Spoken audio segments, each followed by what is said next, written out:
예, 먼저 정순섭 진술인께 여쭤보겠습니다. 금융정책하고 금융감독을 분리하는 것도 일면 타당한 측면이 있고, 또 그러나 보완하고 협력해야지 된다. 이런 것도 또 이 타당성이 있다. 이렇게 양쪽으로 이제 말씀을 하셨지 않습니까? 근데 후자에 좀 무게중심을 두시는 것 같아요. 근데 물론 이제 그런 논리가 일정한 측면에서 타당성은 있습니다. 그러니까 이제 금융감독 정책을 금융정책을 피는데 금융감독 정책이 완전히 분리돼서 생각할 수는 없죠. 경제정책을 피는데. 근데 문제는 현재는 어떻게 되어 있냐면 그것을 모피아들이 관장하는 금융이라는 이 관료들이 장악하는 이 속에서 한치도 나가지 못한다는 데 문제가 있는 겁니다. 이를테면 금융정책과 금융감독이 분리가 되면, 국무총리가 주재하는 내각회의든 아니면 대통령이 주재하는 거기서 조정이 되면서 큰 틀에서 정부 전체가 책임을 지고 이 정책을 끌어나가는데, 문제는 현재처럼 모피아가 그것을 좌지우지하는 상황에서 정책과 감독을 같이 묶어놓으면 항상 이중잣대를 가지고 문제가 생겼을 때는 다른 핑계 대고요. 사고가 생겼을 때 또 그 사고가 일정 시간 지나가지고 잊혀진다 싶으면은 다시 또 이제 이 금융산업 정책 쪽으로 치중하고 이 왔다 갔다 하면서 완전히 망가뜨리고 있거든요. 그래서 이 문제에 대해서는 그래도 분리가 맞지 않느냐 이렇게 생각을 하는데, 다시 한번 그 부분에 대해서 좀 의견 좀. 의원님 질문에 답변드리겠습니다.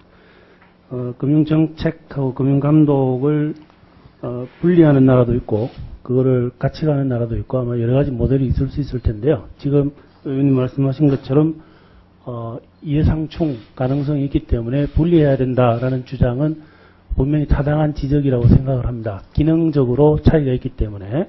근데 현재 우리나라에서 보다 중요한 논의는 그 정책 기능을 어떻게 정의할 것이냐라는 문제를 다시 한번 생각해 볼 필요는 있다고 생각합니다.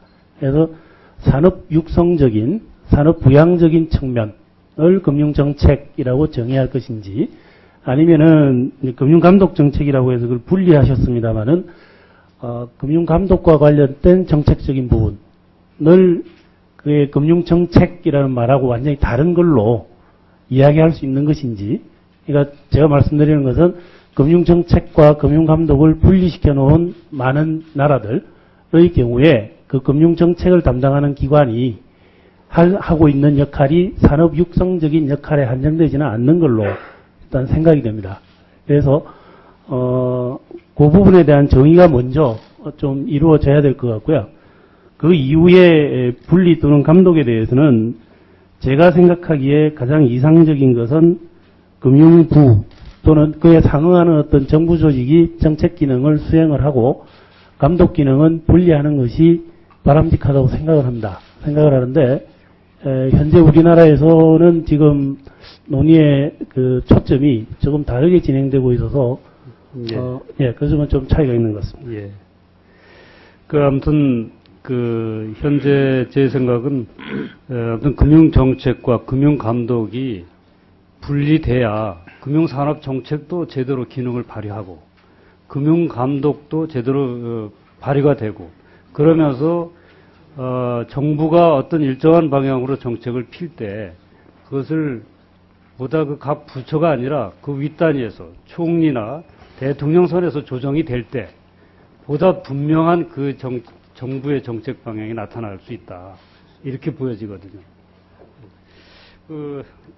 전성인 진술님께도 한 가지 좀 여쭤보겠습니다. 쌍봉형을 지금 주장하고 계시지 않습니까? 쌍봉형이 이론적으로는 설득력이 있는데요. 실질적으로 현실에서 이게 적용이 될 때는 이를테면 이제 은행의 경우에 양쪽으로 감독을 감독을 받는다.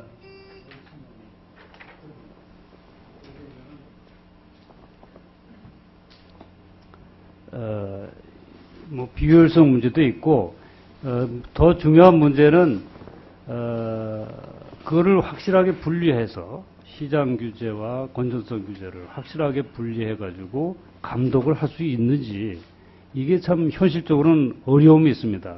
굉장히 그 시장은 복잡하고 그런데 이 복잡한 방식으로 그것을 제대로 규제할 수 있을지 그런 어려움이 많이 예상이 되는데 그 부분에 대해서 한번 의견을 말씀해 주십시오. 예, 답변드리겠습니다. 우선 첫 번째로 감독 부담이 가중된다는 측면은 분명히 이제 그런 측면이 있을 것이고요.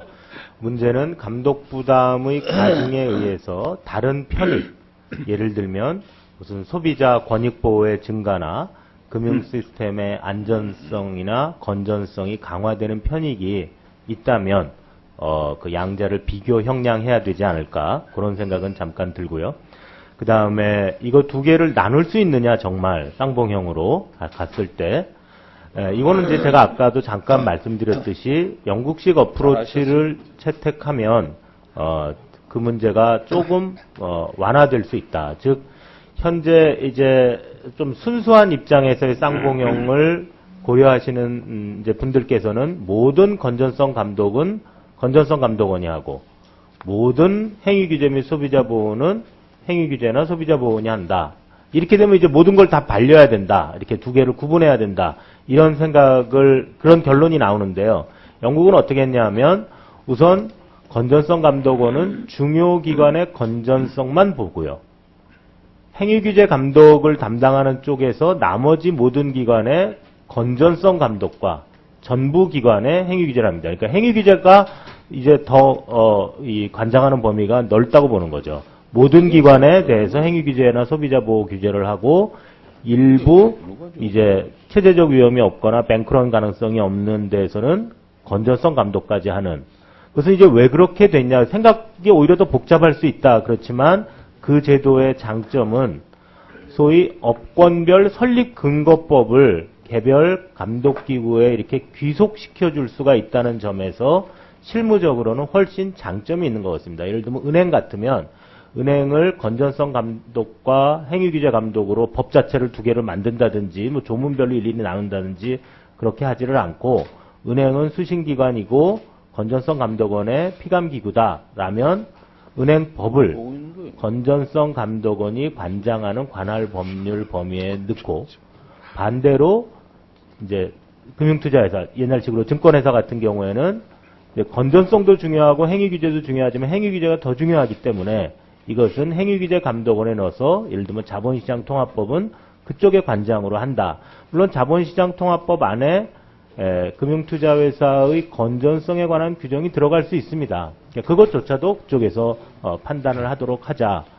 이렇게 대충 크게 어떤 의미에서 분류를 하고 그 다음에 물론 세세하게 협의가 필요한 부분이 있을 수가 있습니다. 그것은 예를 들어서 자산운용 규제가 이게 건전성 규제냐 행위 규제냐 뭐 이거는 보기에 따라서 다를 수 있는데 그런 거는 두 기구가 협력을 해서 결정한다. 그리고 그런 협력의 필요가 있기 때문에 반드시 갈라놓고 나면 그 상부에 이제 저희 같으면 이제 금융안정협의회나 미국 같으면 뭐 앱석 그리고 영국 같으면 이제 Financial Policy Committee 이런 이름의 조율하는 기구가 반드시 필요하다. 그래서 그 양자가 의사결정하기 어려운 부분은 그보다 상위 기구에 올려서 조율하도록 하자.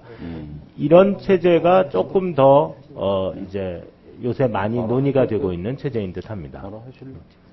예, 수고하셨습니다.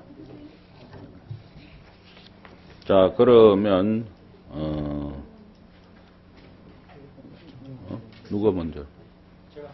예, 그럼 그 다음에 우리 김정훈 의원님 질의해 주십시오.